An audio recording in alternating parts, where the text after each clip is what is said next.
जी viewers, अस्सलाम वालेकुम। Bio informatics की वीडियो लेक्चर सीरीज़ को कंटिन्यू करते हुए हम अपने चैप्टर सीक्वेंस एनालिसिस के एक और टॉपिक को कंटिन्यू करेंगे। आज हम लोग ट्रांसक्रिप्शन का टॉपिक डिस्कस करेंगे।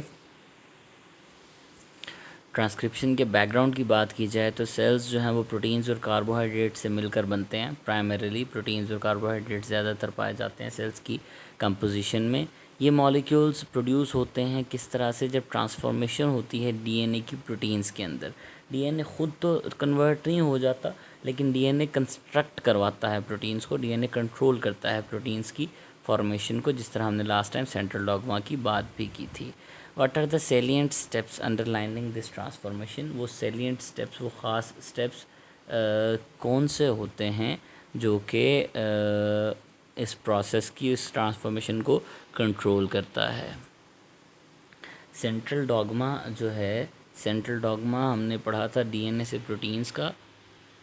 ट्रांसक्रिप्शन सबसे पहला प्रोसेस है जिसमें डीएनए से आरएनए प्रोड्यूस हुआ करता है। ट्रांसक्रिप्शन के बाद ट्रांसलेशन आती है जिसमें आरएनए से प्रोटीन्स फर्दर बना करती हैं, और इन्फॉर्मेशन डीएनए से जो है ट्रांसक्रिप्शन की मदद से कॉपी हो जाती है। उसके बाद कॉपी ऑफ इन्फॉर्मेशन से की मदद से इन्फॉर्मेशन मौजूद है, ट्रांसक्रिप्शन से कॉपी ऑफ इन्फॉर्मेशन हो जाती है, यानी कि वो इन्फॉर्मेशन कॉपी कर ली जाती है, और कॉपी ऑफ इन्फॉर्मेशन के बाद जो है वो इन्फॉर्मेशन की एग्जीक्यूशन ऑफ इन्फॉर्मेशन हो जाती है। वो इन्फॉर्मेशन जो है वो क्या होती है, प्रोटीन्स के अंदर को बनाने में इस्तेमाल कर ली जाती है, एग्जीक्यूट कर ली जाती है।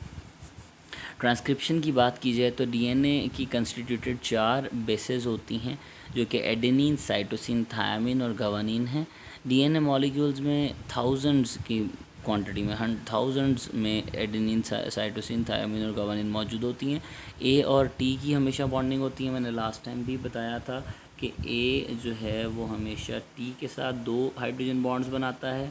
These are hydrogen bonds, Hb hydrogen bonds, these are hydrogen bonds, and G always forms 3 bonds with C। Guanine हमेशा 3 बॉन्ड्स जो है वो C के साथ यानी साइटोसिन के साथ बनाया करती है।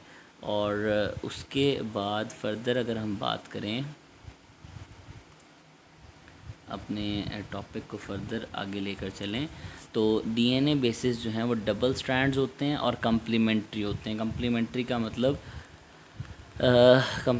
का मतलब होता है कि एक दूसरे के ओपोजिट होते हैं। लाइक एक अगर सीधा है तो दूसरा एंटी पैरेलल होगा, दूसरा उसी ओपोजिट डायरेक्शन में जो है वो होगा। एडेनिन और थायामीन, अगर आप इसकी बॉन्डिंग देखें, अगर मैं आपको शो करना चाहूँ एक सीक्वेंस, तो आप देख सकते हैं टी अगर सीधा है तो ए उल्टा है, ए अगर सीधा है तो टी उल्टा है, सी अगर सीधा है तो जी उल्टा है, यानी कि ओपोजिट डायरेक्शन में जो ये अरेंज्ड होते हैं, कम्प्लीमेंट्री स्टैंड्स हुआ करते हैं। और कम्प्लीमेंट्री का मतलब होता है कि एक दूसरे के सामने स्पेसिफिक सीक्वेंसेस, अगर थायामीन अटैच हुई हुई है इस साइड पे तो दूसरी साइड पे एडेनिन ही होगी, अगर यहाँ पे एडेनिन अटैच हुई हुई है तो दूसरी साइड पे थायामीन ही होगी, अगर साइटोसिन है तो उसके सामने गवानीन ही होगी, अगर गवानीन है तो उसके सामने साइटोसिन ही मौजूद हुआ करती है।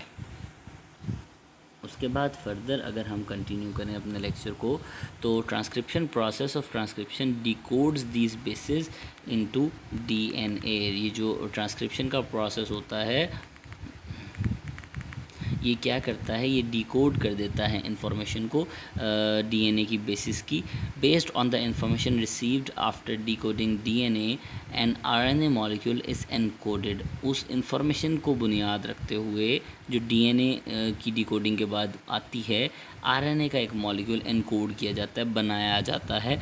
उस आरएनए के मॉलिक्यूल में एक्चुअली डीएनए ने इन्फॉर्मेशन ट्रांसफ़र कर दी है। अब उस ट्रांसफर्ड इन्फॉर्मेशन की मदद से एग्जीक्यूशन होगी, और उस एग्जीक्यूशन की मदद से प्रोटीन्स की डेवलपमेंट हो जाएगी।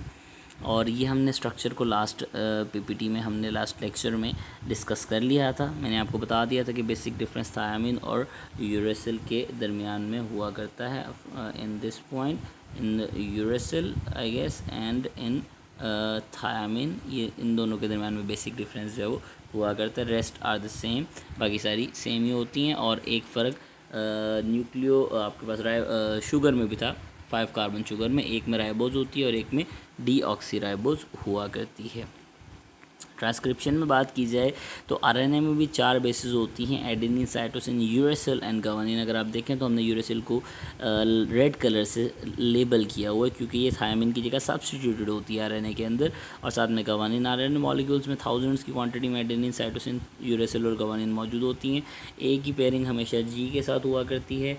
In RNA A is always paired with मैंने जी बोल दिया गलती से।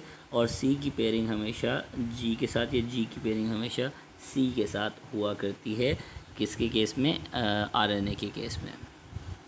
कंक्लूजन में बात करें तो डीएनए से आरएनए बनता है। डीएनए में एडेनिन, थायमिन, साइटोसिन और ग्वानिन होती हैं, जबकि आरएनए में एडेनिन, यूरेसिल, ग्वानिन और साइटोसिन होती हैं।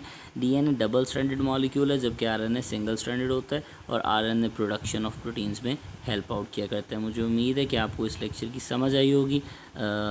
अगर आपको ये लेक्चर अच्छा लगा तो इसको लाइक कीजिएगा, चैनल को सब्सक्राइब कीजिएगा और वीडियो को शेयर कीजिएगा। Thank you so much. अल्लाह हाफ़िज़।